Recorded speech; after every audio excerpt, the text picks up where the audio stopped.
Another topic I get asked a lot about is shoe inserts. Now, in an ideal world, the shoe would totally do it for you, but the foam on the bottom of shoes tends to break down over time, so if you have knee issues especially, then sometimes having an insert like this will help keep your arch supported.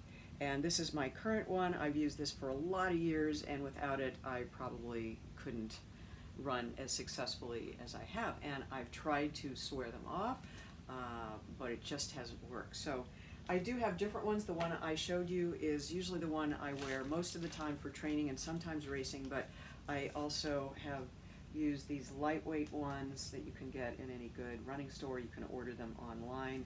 They are, you know, pretty, twist this around so you can see it. They are definitely not as supportive and rigid as the one I showed you, the hard one that I wear.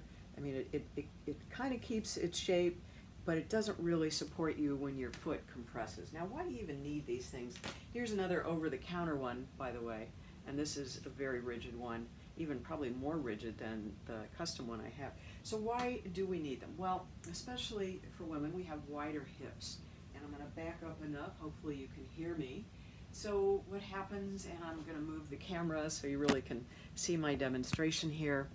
So our hips are wider, especially with childbirth. We have there's a hormone called relaxin that makes our hips spread out so we can deliver that baby. So even wider hips after our first childbirth.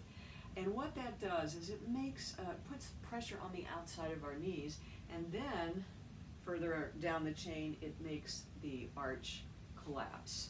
So this is kind of a very exaggerated position, but that gives you an idea of how that works. So when you take an insert, an orthotic, and you put it on the bottom of your foot, it pushes the arch back into position. It realigns the kneecaps and our hips as well. It goes all, I mean, some people even have neck pain that is associated with their foot issues. And I won't embarrass myself too much here, but I'm just going to pull out a sample of the different orthotics I have tried over the years. I still keep some of them thinking, well, you never know when one of these will fail, but you know, this is, again, because I saw so much disease in my family. You know, I dated all these things. Those go back to 2014. And again, the different foams were just coming into vogue right then. Here's a wild one.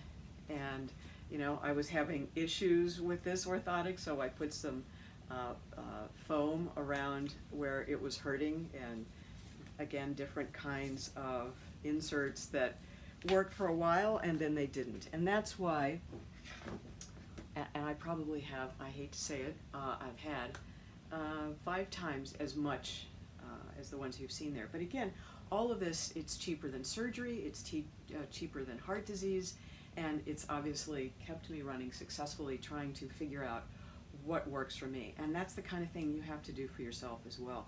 It can be some money, but again, as the youngest in my family, I saw how much money my family spent on heart disease and diabetes in particular. And in fact, my father's business that he got from his father in 1892 went out of business in part because they could not afford insurance for the employees.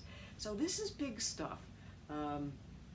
And if you can connect these dots for yourself to figure out how you can have a healthy fitness life with the few props here, it really is worth it. Gotta run.